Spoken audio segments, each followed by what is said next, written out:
सबसे बड़ा कंफ्यूजन चल रहा है कि पेपर कैसा होगा।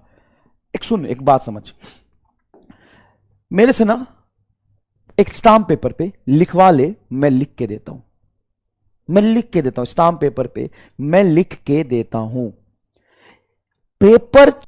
Happy birthday Majnu. आपने स्प्रिंग 1 3 5 वाला एम स्टार बता दो।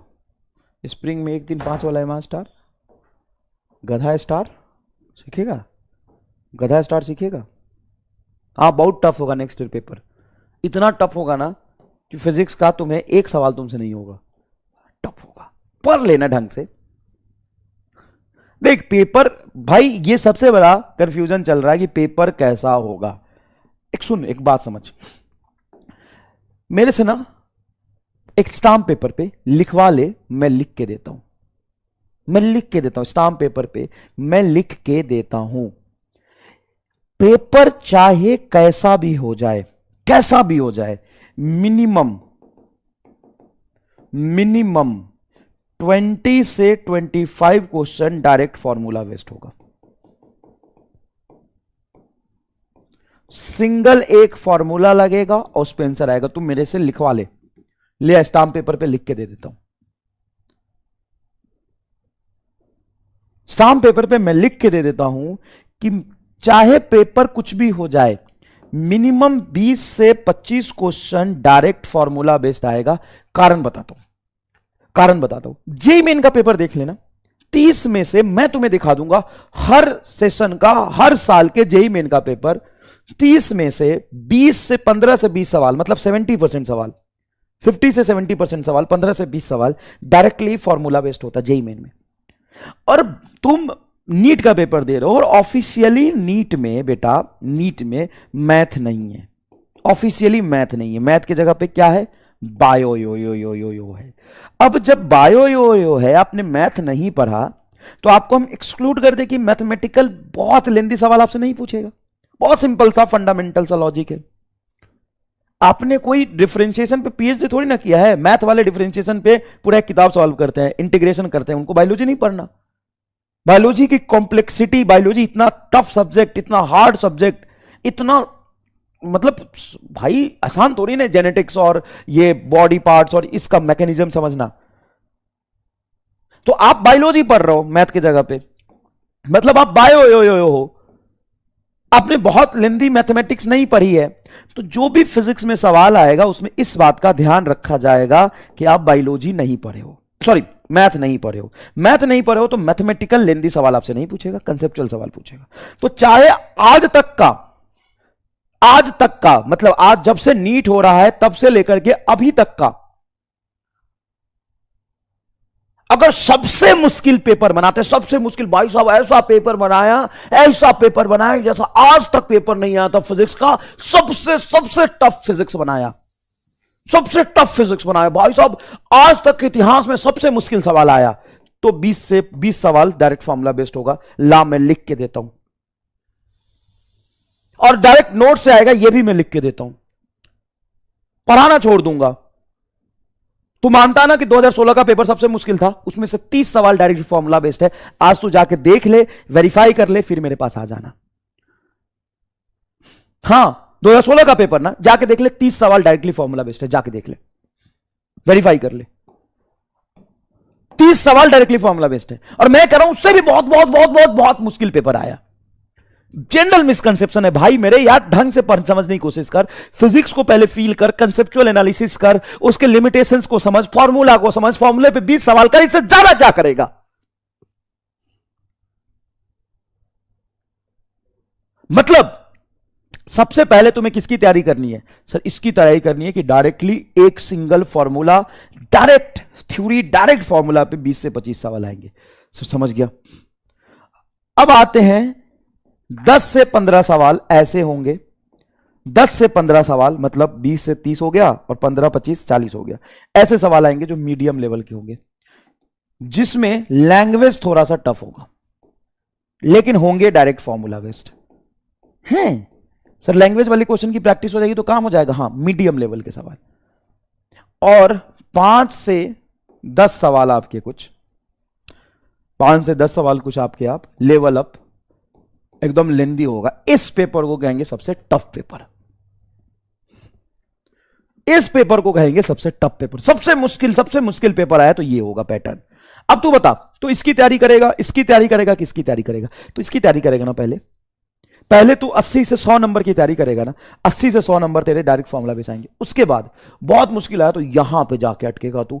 अब यहां पे क्या देखेगा कि यार मीडियम लेवल के क्वेश्चंस जो थोड़े लैंग्वेज वाले होते हैं उन सब की प्रैक्टिस करेंगे, फिर थोड़ा सा लेवल अप करेगा। ठीक है, ये सबसे टफ पेपर की कहानी है। अब अगर मीडियम लेवल का पेपर आता है तो क्या होगा? अगर मीडियम लेवल की पेपर आता है तो मीडियम लेवल में 30 से 35 सवाल डायरेक्ट फॉर्मूले पे होंगे, एकदम इजी डायरेक्ट फॉर्मूले पे होगा। और 5 से 10 सवाल तेरा क्या होगा? मीडियम लेवल का होगा। 1 से 2 सवाल टफ होगा अगर मीडियम लेवल का पेपर आता है तो। अगर तू 30 से 35 सवाल कर लिया तो तेरे आ गए ना भाई 140 नंबर के आसपास। और जैसे 20 और 21 का इजी पेपर आता है, इजी पेपर आता है तो इजी पेपर में तुम्हारा 35 से 40 सवाल डायरेक्ट फॉर्मूले पे था। हाँ, 35 से 40 सवाल था और 15 से 20 सवाल मीडियम लेवल का था। टफ, बहुत लेंदी, 1-2 भी नहीं था। तो ज्यादा प्रोबेबिलिटी किसकी है?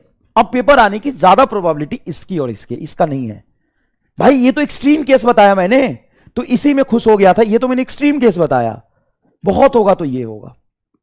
अगर बहुत बहुत बहुत सालों का, 10 साल 20 साल 25 साल से सबसे मुश्किल पेपर बनाएगा तो ये होगा। उसमें भी 25 क्वेश्चन डायरेक्टली फॉर्मूला बेस्ड होगा। अरे ऐसे थोड़ी ना होता है कि 50 के 50 क्वेश्चन लेंदी बना देंगे पेपर टफ का। पेपर टफ का मतलब क्या है? पेपर टफ का मतलब है 25 question directly formula based, 15 question से 20 क्वेश्चन एवरेज और 5-10 मुश्किल। ये होता है सबसे मुश्किल सवाल। बात तो सही है। हाँ, इस बार पेपर कैसा आया था? ऐसा आया था। अब थोड़ा टफ बनेगा तो कैसा आएगा? ऐसा आएगा, मीडियम लेवल का। तो 90% चांस है ये पेपर आने का, जिसमें से 35 से सवाल 30 से 35 सवाल डायरेक्टली फॉर्मूला बेस्ड होंगे, 5 से 10 सवाल मीडियम लेवल के ऐसे होंगे और 2-3 सवाल आपके एकदम एक्सेप्शनल वाले होंगे।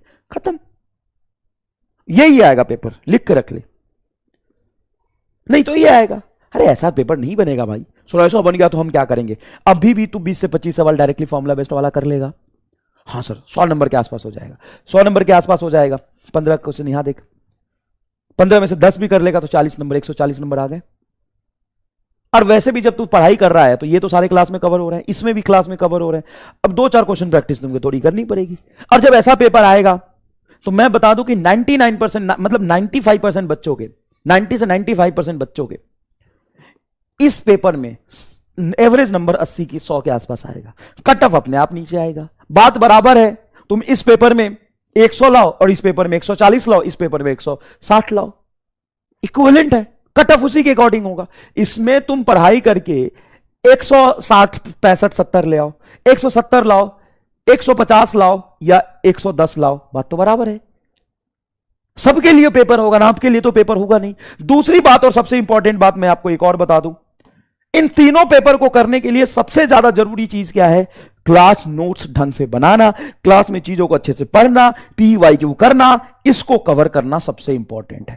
पहले पार्ट को कवर करना सबसे इंपॉर्टेंट है, वहीं पे तो सारा गेम छुपा हुआ है। उसके बाद एक इंपॉर्टेंट चीज, जितने ज्यादा से ज्यादा आप टेस्ट पेपर कर पाओ वो टेस्ट पेपर करना, जितने ज्यादा से ज्यादा आप टेस्ट पेपर अटेम्प्ट कर पाओ वो टेस्ट पेपर करना, जितने ज्यादा से ज्यादा। किसी भी कोचिंग इंस्टीट्यूट का कोई टेस्ट पेपर ले लो, किसी भी कोचिंग इंस्टीट्यूट के पास ईयर के टेस्ट पेपर ले लो, उसको करो एकदम दबा के, उसको एकदम दबा के करो। कुछ सवाल नहीं होंगे, कोई बात नहीं, सीख लो, अब जाके करो। रोज बच्चे मैसेज करते हैं, हमने डैश कोचिंग का पे टेस्ट दिया था, उसमें से 95% सवाल आपके नोट से थे। डैश डैश कोचिंग का किया था, उसमें से 90% सवाल थे। डैश कोचिंग का किया था, उसमें से 90% सवाल थे। खत्म ना, खत्म ना सर। लेकिन 5-10% तो सीखेगा भी कि मास्टर बनेगा। सारा सवाल तू कर लेगा तो तू मास्टर नहीं बन जाएगा। अगले साल हम क्या भीख मांगेंगे रोड पर? हमारा क्या काम है फिर? चले जाए हम हरिद्वार, हिमालय चले जाए क्या? हम हिमालय चले जाए क्या? हम हमको छोड़ेगा कि नहीं छोड़ेगा? हम भी अपना रोजी रोटी करे कि नहीं करे? सब कर लेगा तू, मतलब कुछ भी। अगर तू किसी कोचिंग इंस्टीट्यूट का सारे टेस्ट का सारे सवाल कर लिया, तू ही पढ़ा लेना अगले साल। मैं जाता हूं, फिर क्या करूंगा? मेरा काम क्या है यहां पे? तू कर ले। एकदम सही बात कह रहा हूं ना। हम डिमोटिवेट हो जाते, हमसे सवाल नहीं होता तो डैश तेरा। अरे हम डिमोटिवेट हो जाएंगे अगर तू सारा कर लेगा तो। अगर तू हम तुमको करने भी नहीं देंगे, कुछ चीजें बचा के रखेंगे ना अपने लिए। तुमसे अगर 2-4 सवाल नहीं होते तो तुम डिमोटिवेट हो जाते हो, जबकि जरूरत नहीं है। उन 2-4 सवालों को सीख लो ना भाई, आगे आगे बढ़ो। 4 महीने लगातार सीखते चलोगे तो वो लेवल भी आएगा जिस दिन सब कुछ कर लोगे। और मान लो तुम सब करने लगे तो फिर हम डिमोटिवेट नहीं हो जाएंगे। हम इंसान नहीं है, हमारा कोई फ्यूचर भविष्य नहीं है, हमारा रोजी रोटी नहीं है। पॉलिटिक्स में चले जाना, अच्छा क्या करेंगे उधर जाके? एक काम आता है वो तो तुम करने नहीं दोगे, सारा तुम कर लोगे, हम डिमोटिवेट हो जाएंगे ना रे गधे।